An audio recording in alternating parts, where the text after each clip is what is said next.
68 की सारी कंडीशंस को कंप्लाई करो। तो हम लोग यही बात करें 68 में कंडीशंस क्या क्या है। अच्छा पहले ये सोचो आप, जो बायबैक के ऊपर हम लोग बात करें, एक कंपनी अपने खुद के शेयर बायबैक क्यों करना चाहेगी, पहले इसके ऊपर एक बार थोड़ा सा एक लॉजिक डिस्कस करते हैं, फिर लॉ के ऊपर बात करेंगे। अच्छा बायबैक करने से क्या होगा, जैसे एक एग्जांपल लेता हूं, मान लो एक कंपनी के 10 करोड़ शेयर्स है, कंपनी के पास 10 करोड़ शेयर्स है, और कंपनी उसमें से मान लेते हैं 1 करोड़ शेयर खरीद रही है वापस से। अच्छा शेयर खरीदने के बाद उसको कैंसिल करना पड़ता है, ये हमने बात किया था। तो 10 करोड़ का जो शेयर है, मतलब 10 करोड़ इंटू 10 रुपए मान लो, तो 100 करोड़ का कैपिटल था। अब कंपनी ने 1 करोड़ शेयर कम कर दिया, मतलब अब कैपिटल हो गया 9 करोड़। तो सवाल है कि ऐसा कोई कंपनी क्यों करती होगी, मतलब पहला सवाल आपसे ये है भाई, बायबैक करने से मतलब शेयर को कम करने से कंपनी को क्या फायदा, कंपनी ऐसा बायबैक करती क्यों होगी, क्या ख्याल है आपका, क्या बढ़ाने के लिए बोलो। हाँ एक तो आपने बोला आरओआई बढ़ाने के लिए।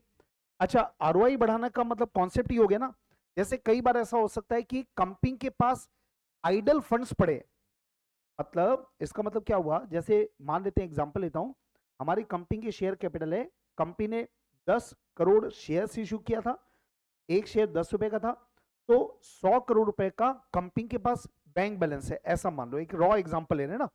100 करोड़ रुपए कंपनी के पास पड़ा है, 100 करोड़ इकट्ठा कर दिया, लेकिन हो ये रहा है कि कंपनी को जो रिक्वायर्ड फंड है, मतलब जो पैसा कंपनी एक्चुअल में जो यूटिलाइज करी ना, वो मान लेते हैं 90 करोड़ में कंपनी का काम खत्म हो रहा है, और ये जो 10 करोड़ रुपए है ना, ये बैंक के करेंट अकाउंट में फालतू पड़ा है, रिडक्शन के टाइप का ये है मोटा मोटा। ये क्या है आपका, आपका बैंक बैंक में आइडल अमाउंट पड़ा हुआ है, यूज नहीं हो रहा है, फालतू का पड़ा हुआ है। अब इसका नुकसान क्या होता है सोचो आप, इसका नुकसान ये होगा, जैसे मान लेते हैं कंपनी का जो प्रॉफिट आफ्टर टैक्स है, पैट है, ये मान लेते हैं कंपनी का पैट आ रहा है फॉर एग्जांपल 50 करोड़ रुपए का कंपनी का आ रहा है प्रॉफिट आफ्टर टैक्स, ठीक है। अब 10 करोड़ शेयर्स हैं कंपनी का, तो डिवाइडेड बाय 10 करोड़ करेंगे तो कितना हुआ, 5 रुपए पर शेयर, है ना, मतलब प्रॉफिट कितना है, 5 रुपए पर शेयर, ये आ रहा है।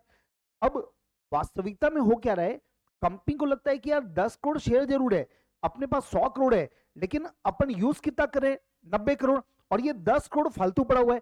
तो कंपनी, उसकी वजह से कंपनी ने क्या किया, कंपनी ने दिमाग लगाया, काम करते हैं अपन 1 करोड़ शेयर अपने खुद के खरीद लेते हैं, तो ये 10 करोड़ रुपए जो बैंक में फालतू पड़ा ना, वो यूज हो जाएगा।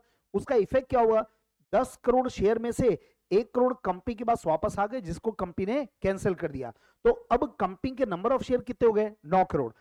अब प्रॉफिट तो अभी भी 50 करोड़ कमाएगी कंपनी, तो अब जब 50 करोड़ डिवाइडेड बाय 9 करोगे, 9 करोड़ करोगे, तो नेचुरली क्या होगा, आपका प्रॉफिट पर शेयर नेचुरली बढ़ जाएगा, मतलब आरओआई बढ़ेगा, मार्केट प्राइस बढ़ेगा, हर चीज से कंपनी का फायदा होगा। तो एक तो ये पर्पस हो गया, ठीक है, जिसकी वजह से मतलब इसको मैं क्या बोल सकता हूं, कंपनी के पास फालतू के पैसे पड़े, तो कंपनी चाहे तो उन पैसों से अपने खुद के शेयर परचेस कर सकती है, उससे आपका डिविडेंड पर शेयर भी बढ़ेगा, आपका अर्निंग पर शेयर भी बढ़ेगा, आपका मार्केट प्राइस पर शेयर भी बढ़ जाएगा। दूसरा, कई बार ऐसा भी होता है, बायबैक का पर्पस ऐसा भी होता है कि डिमांड सप्लाई को कंट्रोल करना, मतलब मान लीजिए कंपनी में, कंपनी के शेयर्स बहुत सारे मार्केट में, अब ज्यादा शेयर सप्लाई हो गए, तो क्या होता है, डिमांड सप्लाई की वजह से मार्केट रेट कम हो जाता है। अब कंपनी को लगता है कि यार शेयर्स पब्लिक में कम करेंगे ना, तो हमारी मार्केट में डिमांड बढ़ेगी, और डिमांड बढ़ेगी तो फ्यूचर में क्या होगा, मार्केट प्राइस बढ़ेगा, तो उस वजह से भी कंपनी क्या कर सकता है, बायबैक। तो ये कुछ वजह जिसकी वजह से बायबैक हो सकता है। अब यहां पे खास बात क्या है, अगर कोई कंपनी बायबैक करती है, तो नेचुरली क्या होगा, जो बायबैक जो किया जाएगा कंपनी के द्वारा, ये इसमें कंपनी को कैश लगेगा, पैसा लगेगा, तो ये पैसों की रिक्वायरमेंट कहां से पूरी होगी, जैसे मैंने एग्जांपल लिया, हम 10 करोड़ रुपए का बायबैक करना चाहते हैं, तो ये 10 करोड़ रुपए कंपनी के पास आएंगे कहां से, इसके ऊपर हम लोग बात करने वाले हैं, मतलब बायबैक का सोर्स क्या होगा, ये हम लोग बात करने वाले हैं। अच्छा आमतौर पे एक बात बताओ, जैसे बायबैक को सक्सेस बनाना है आपको, जैसे टाटा ग्रुप का बायबैक आया था 18,000 करोड़ का, 18,000 करोड़ का टाटा ग्रुप ने बायबैक किया था, है ना, टीसीएस। और जो बायबैक का जो प्राइस था ना, वो करीब 4500 रुपए का बायबैक ऑफर प्राइस था। अच्छा बायबैक कैसे होता होगा, एक बार थोड़ा सोच के बताएंगे क्या, जैसे मान लो एग्जांपल ले रहे हैं, टाटा मोटर्स, टाटा टीसीएस को डिसाइड किया कि हमको बायबैक करना है, अपने खुद के शेयर खरीदना है, तो कैसे खरीदते होंगे, कुछ एग्जांपल दिमाग में आपके? मार्केट रेट से ऊपर, मतलब होता क्या होगा, जैसे मान लीजिए आपके पास टीसीएस के ऑलरेडी शेयर्स है, तो आप हमारी कंपनी के एग्जिस्टिंग शेयरहोल्डर हो। तो ये जो कंपनी ना टीसीएस ने क्या किया, सारे शेयरहोल्डर को ऑफर दिया बायबैक का। और बायबैक का वैसे 3 तरीके होते हैं। एक तरीका जो मैं आपसे एग्जांपल ले रहा हूं, एक तरीका होता है कि बायबैक आप एग्जिस्टिंग शेयरहोल्डर से प्रोपोर्शनेट बेसिस पे करो। क्या मतलब हुआ? फॉर एग्जांपल, जैसे मान लो टीसीएस के 100 करोड़ शेयर है और टीसीएस को 10 करोड़ शेयर का बायबैक करना है, मतलब टीसीएस कितना परसेंट का बायबैक करना चाहती है? 10%। तो अब क्या होगा, जैसे मान लो ये कंपनी के शेयरहोल्डर 3, इसके पास 5000 शेयर है, ठीक है, इसके पास 10 लाख शेयर है और इसके पास मान लीजिए 100 शेयर है। ये 3 अलग अलग शेयरहोल्डर है। तो ऑफर कैसे दिया जाएगा? बोलो बोलो, कंपनी इन लोग को ऑफर क्या देगा? एक्स को क्या बोलेंगे, भाई तेरे हम लोग 10%, इसको बोलेंगे तेरा 10%, इसको बोलेगा तेरा 10%। इसको बोलते हैं हम प्रोपोर्शनेट बेसिस पे बायबैक कर सकते हैं। हमने अपने जो एग्जिस्टिंग शेयरहोल्डर है उनको ऑफर भेजा, एक्स को ऑफर भेजा, उसको क्या बोला, तुम्हारे पास जो 5000 शेयर है ना, हम 5000 में 500 शेयर तुम्हारा खरीदना चाहते हैं और उसका ऑफर प्राइस होगा 4500 रुपए पर शेयर। इसको क्या बोला, हम आपके 1 लाख शेयर खरीदना चाहते हैं 4500 में, इसको बोला हम आपके 10 शेयर खरीदना चाहते हैं 4500 में। तो ऐसे करके 100 करोड़ वालों को ऑफर कितने का मिलेगा? 10 करोड़। ये राइट शेयर के जैसा है। राइट शेयर में लेकिन मेंबर शेयर खरीदता है, इसमें कंपनी उन लोगों से अपने शेयर खरीद रही है, ठीक है। अब ये 4500 का जो उन्होंने ऑफर दिया था ना, उस वक्त जो मार्केट प्राइस चल रहा था उससे 650 रुपए ज्यादा पे ऑफर था, 650 रुपए। मतलब 4500 में आप 650 कम कर दो, उतना करीब प्राइस मार्केट प्राइस चल रहा था और कंपनी ने ऑफर कितने का दिया? 650 रुपए ज्यादा। तो आप सोचो क्या होगा आपको, आप कंपनी के शेयरहोल्डर हो, आप कंपनी के शेयरहोल्डर हो, आप अगर आज मार्केट में बेचोगे तो जैसे आपने बायबैक दिया, मतलब आपका मार्केट से अपनी कंपनी कितने में ज्यादा खरीदी है? 650। तो आप तो कंपनी को क्या बोलोगे, ठीक है भैया मेरा शेयर खरीद लो। तो अच्छा, आपको क्या लगता है कोई ऐसे भी लोग होते होंगे क्या जो मना कर देते नहीं हम बेचेंगे नहीं? सोच लो, मतलब जैसे फॉर एग्जांपल ऐसी एग्जांपल ले रहा हूं, मान लो बेटा सीएमपी चल रहा है 3900, करेंट मार्केट प्राइस कितना चल रहा है? 3900। और आपको ऑफर कितने का मिला? बायबैक ऑफर कितने का मिला? 4500, ठीक है। आप लोग के पास ये ऑफर आया, आज मार्केट में बेचोगे 3900 में बिकेगा और कंपनी कितने में खरीद रही है आपसे? 4500 में। आप में से कितने लोग हैं जो बोलेंगे कि सर हम बेचने के लिए तैयार है, हम बेच डालेंगे सर? हाँ, तो ये सब आप शेयर होल्डर हो, नॉर्मल शेयर होल्डर हो, रिटेलर हो, रिटेलर। तो आप मतलब बेचना चाहोगे कि नहीं बेचना चाहोगे? पक्का बेचना चाहोगे? क्यों बेचना चाहोगे भाई? 4500 में बिक रहा है, मतलब 600 रुपए ज्यादा मिल रहा है आज के दिन, आज के दिन ज्यादा मिल रहा है। तुमने तो कम में खरीदा होगा हो सकता है, और भाई हो सकता है तुमने तो 2000 3000 में खरीदा होगा और तुमको 600 रुपए ज्यादा पे मिल रहा है, तो आप तो बेचोगे। अच्छा, कोई आप में से जो बेचना नहीं चाहेगा, उसका रीजन क्या है नहीं बेचने का?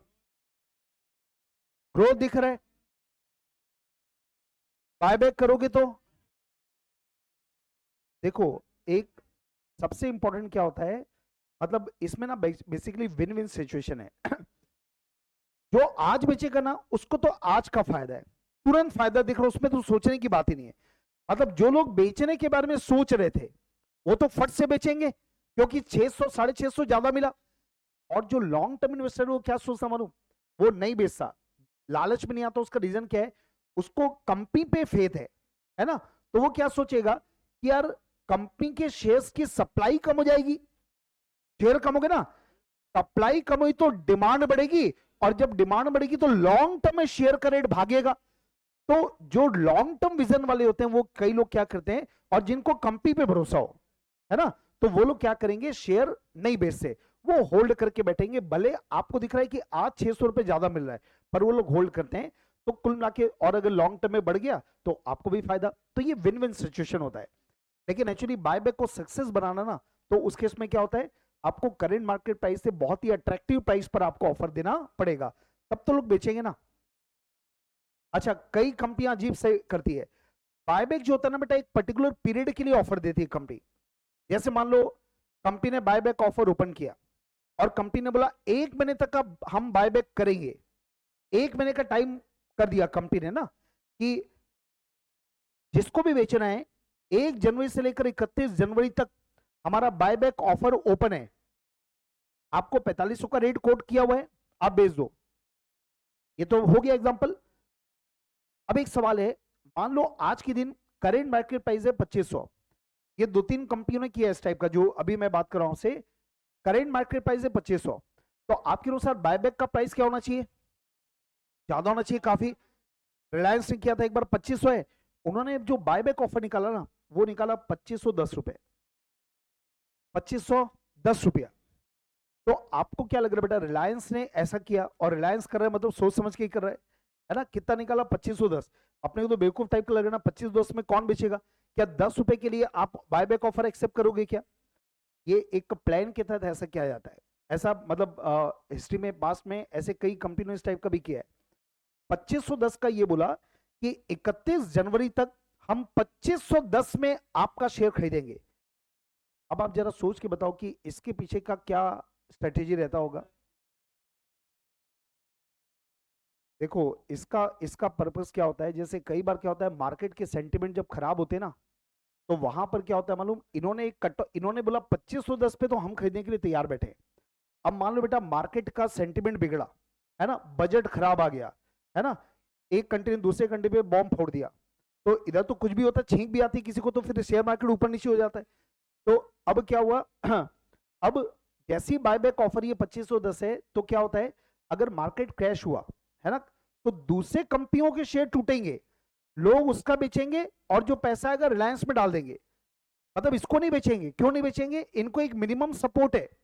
तो 1 महीने तक का जो 2510 का ऑफर है ना, इसका पर्पस बायबैक तो है ही नहीं, इसका पर्पस है शेयर मार्केट में जो शेयर है ना, उसको गिरने से रोकना, उसके प्राइस को स्टेबल करना।